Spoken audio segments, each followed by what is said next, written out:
Hey everyone, welcome to my channel. My name is Mayank और आज इस वीडियो में हम बात करने वाले हैं how can you start investing in your late teens और इन योर अर्ली 20s। अब यार, इन्वेस्टिंग जितनी जल्दी स्टार्ट करें उतने ही बेटर रिटर्न्स मिलते हैं। क्यों? Because of compounding. तो अगर तुम आज से 500 रुपये हर महीने इन्वेस्ट करना स्टार्ट करो तो आज से 10 साल बाद तुम्हारी इन्वेस्टमेंट वैल्यू हो जाएगी अराउंड 2 लाख रुपीज़। अगर इसी 10 साल की ड्यूरेशन को हम 10 साल और बढ़ा दें और आज से 20 साल की बात करें तो वो वैल्यू हो जाएगी 14 लाख रुपीज़। और ये तो मैं सिर्फ 500 रुपये की बात कर रहा हूँ। जब तुम 22 या 23 साल के हो जाओ और तुम्हारी जॉब लग जाए तो तुम अपनी इन्वेस्टमेंट वैल्यू को 500 से बढ़ाकर 2000 और 3000 भी कर सकते हो। और तब सोचो तुम्हारी इन्वेस्टमेंट वैल्यू कितनी होगी।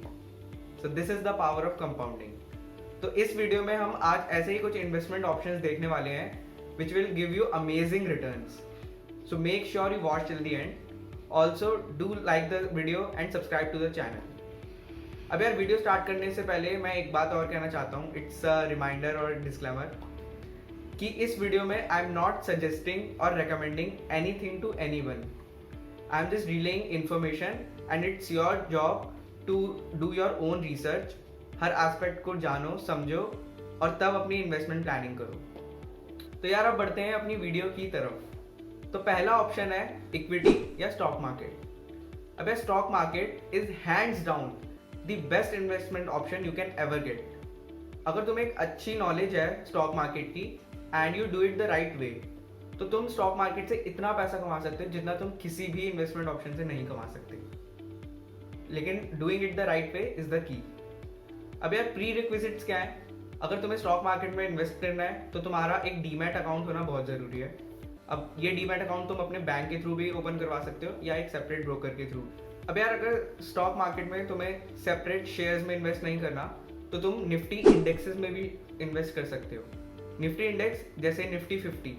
अब निफ्टी 50 में क्या होता है कि टॉप 50 कंपनीज होती है इस इंडेक्स में, और instead of analysing each and every share तुम एक सिंगल इंडेक्स को ट्रैक कर रहे होगे। फ़ायदा क्या होता है? एक तो ये बहुत कन्वीनियंट हो जाता है और फिर इंडेक्सेस के रिटर्न्स भी बहुत अच्छे होते हैं। तो you can definitely try that out. अब यार, हो सकता है कि तुम्हें बिल्कुल भी नॉलेज ना हो स्टॉक मार्केट की, ठीक है। तुम्हारे पास बिल्कुल टाइम नहीं है उसके बारे में पढ़ने का, तुम्हारे पास टाइम नहीं है ईच एंड एवरी शेयर को ट्रैक करने का, उसके हाइज एंड लोज को देखने का। तुम बस चाहते हो कि तुम स्टॉक मार्केट में पैसा इन्वेस्ट करो और तुम्हें रिटर्न्स मिले। अगर तुम ऐसा चाहते हो then the next option is for you which is mutual fund. अब यार, म्यूचुअल फंड का फंडा बहुत सिंपल है। इसमें तुम्हें खुद कुछ नहीं करना, जो भी करेगा तुम्हारा फंड मैनेजर करेगा। तुम्हें बस हर महीने एक certain amount of value invest करनी है जिसे हम SIP भी कहते हैं। और जैसे ही तुम्हारा म्यूचुअल फंड मैच्योर हो जाए you can get all of your returns. अब म्यूचुअल फंड की मैच्योरिटी तुम पर डिपेंड करती है कि तुमने कौन सा प्लान चूज़ किया है। और एक और बात यार, स्टॉक मार्केट में हम सब कुछ खुद ही करते हैं, इसलिए हमें वहाँ किसी को कोई फ़ी पे नहीं करनी होती। मैं ब्रोकरेज और टैक्स की बात नहीं कर रहा, वो तो तुम्हें देना ही है, बट कोई फ़ी नहीं देते। म्यूचुअल फंड में हमें फंड मैनेजर को एक छोटी फ़ी देनी पड़ती है। ऑलराइट। अब यार, according to me mutual fund is a great great great investment option for all of those जिन्हें स्टॉक मार्केट की ज़्यादा नॉलेज नहीं है या वो ज़्यादा टाइम स्पेंड नहीं करना चाहते स्टॉक मार्केट में। अब यार, next investment option is gold. अब जब मैं गोल्ड में इन्वेस्ट करने के लिए कहता हूँ तो मेरा मतलब फिजिकल गोल्ड से बिल्कुल भी नहीं है।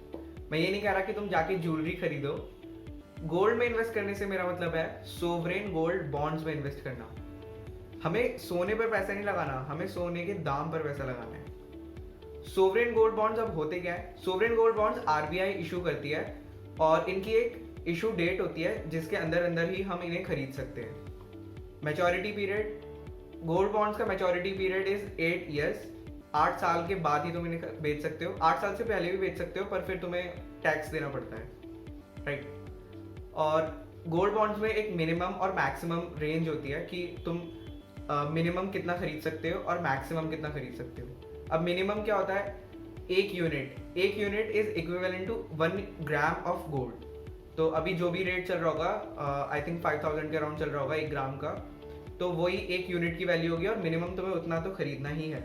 Maximum you can buy 4 kilos, ठीक है। 4 किलो गोल्ड तक तुम इन्वेस्ट कर सकते हो। तो गोल्ड बॉन्ड्स की यार ये एक अच्छी बात है कि तुम 5000 से ही इसमें 5 या 6000 से ही इसमें इन्वेस्टमेंट करना स्टार्ट कर सकते हो। अब गोल्ड बॉन्ड्स में पैसा कैसे बनता है?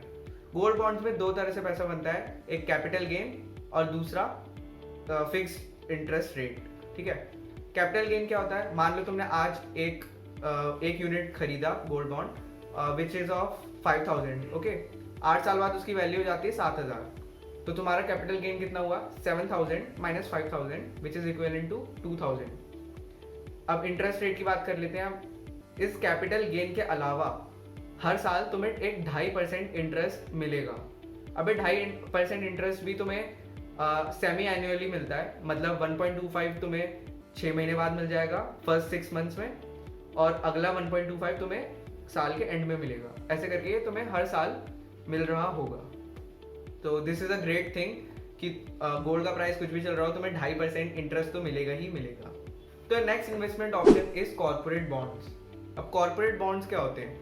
तो यार जब भी किसी कंपनी को पैसे की जरूरत होती है फॉर एनी रीजन, हो सकता है उन्हें अपना नया प्रोजेक्ट बनाना हो या कुछ भी है, तो वो अपने बॉन्ड्स इशू करते हैं और हम लोग आम लोग उन बॉन्ड्स को खरीद सकते हैं on a fixed interest rate. अभी फिक्स्ड इंटरेस्ट रेट ही बॉन्ड्स की खास बात होती है। अब फॉर एग्जाम्पल सपोज एक कंपनी मेरे पास आई, अब उन्हें 100 रुपये की जरूरत है लेट से, तो वो मुझसे कहेगी कि तुम अभी हमें 100 रुपये दे दो और 1 साल बाद या जितने टाइम के लिए भी तुमने वो दिए हैं, पैसे लेंड किए हैं, उतने टाइम बाद वो मुझे वो 100 रुपये with a fixed interest rate वापस कर देंगे। तो सपोज मैंने 1 साल के लिए उन्हें 100 रुपये दिए और 10% इंटरेस्ट रेट पे मैंने वो पैसे दिए, तो मुझे अगले साल वो 110 होकर मिलेंगे। तो ये फिक्स इंटरेस्ट रेट काफ़ी अच्छी चीज़ है इनकी कि तुम्हें एक फिक्स इंटरेस्ट रेट तो मिलेगा ही। अनलाइक स्टॉक मार्केट तुम्हें वोलेटिलिटी की कोई चिंता नहीं है, तुम्हें एक फिक्स इंटरेस्ट रेट तो मिल ही रहा होगा। पर यार कॉर्पोरेट बॉन्ड्स में भी एक रिस्क होता है। अब वो रिस्क क्या है? Suppose the company goes in default, मतलब वो कंपनी तुम्हारा डेट ही पे ना कर पाए, तो उस केस में क्या करोगे? उसका भी सोल्यूशन है क्रेडिट रैंकिंग एजेंसीज या CRAs। अब ये एजेंसीज हर बॉन्ड को रैंक करती हैं या रेट करती हैं। अब ये रेटिंग्स होती हैं from AAA to all the way to D। ये रैंकिंग्स बेस्ड किस पे होती हैं? ये होती है एक कंपनी की डेट पेमेंट एबिलिटी पर। तो जिस कंपनी की डेट पेमेंट एबिलिटी जितनी ज़्यादा होगी उसको उतनी ही अच्छी रैंकिंग मिलेगी। और रैंकिंग का नॉमेनक्लेचर होता है जैसे AAA, AA, A, फिर BBB, BB, B, फिर C and D। तो AAA जिन कंपनीज की रेटिंग होती है वो तो मतलब एक्सीलेंट होती है, उसमें तो आँख बंद करके खरीद लो। अब जिन कंपनीज की रैंकिंग D है वो है तुम्हारा रेड जोन। तो ट्राई करना कि AAA तक, अगर किसी कंपनी की A तक रैंकिंग है तो उस पर ही फोकस करो, उससे नीचे ना जाओ। ठीक है। अब यार गोल्ड बॉन्ड्स और कॉर्पोरेट बॉन्ड्स एक बहुत ही अच्छे इन्वेस्टमेंट ऑप्शंस है अगर तुम अपने पोर्टफोलियो को डाइवर्सिफाई करना चाहते हो। अगर तुम नहीं चाहते कि सारा पैसा तुम स्टॉक मार्केट या म्यूचुअल फंड्स में लगाओ, तो ये भी एक अच्छा ऑप्शन है, तुम इन्हें भी एक्सप्लोर कर सकते हो। So yeah, this was it for this video. If you have any doubts, comments or suggestions, put them in the comment box and I'll be happy to answer them all. Also, do like the video, share it among your friends and subscribe to the channel. Stay safe, keep learning and I'll see you in the next one. Bye bye.